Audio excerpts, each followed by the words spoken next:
So tell me a little bit about what your role on that film was.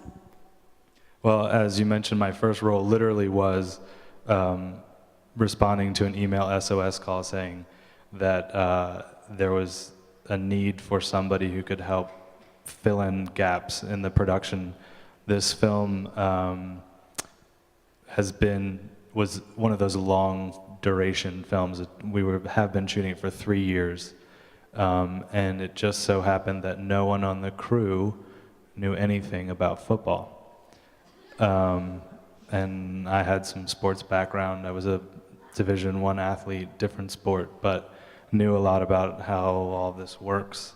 So I was brought in to sort of be a liaison between the team and the film crew, and then over time worked my way into the editing room. And so I edited and cut that trailer.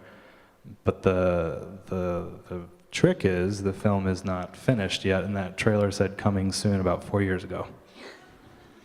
So in our line of work,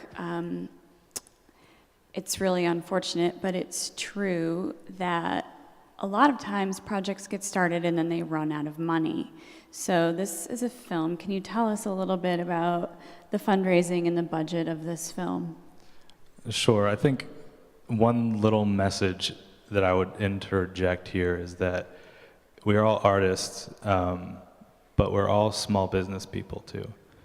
You need to think of yourselves as entrepreneurs and fundraisers.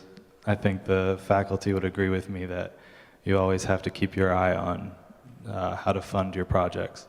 And this project was funded on the premise that we were going to tell the story about the winningest college football coach doing what he does best, which is win football games. The problem is he had his worst season ever, and the people who originally wanted to tell that story, they didn't have the story they wanted to tell, so some of the funding dried up. And I'm going to start passing a hat here.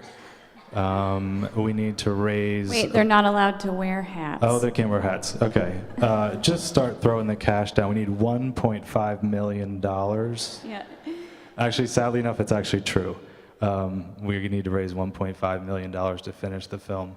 So coming soon is a relative term. But we actually think we're going to switch the film a little bit and make it less about that particular season, but about the head coach who had to step away from the game because of that season that didn't go so well, and make it a little bit of a question about retirement and when to step away from what you're doing, which is kind of the opposite of where you guys are, but it's a universal question.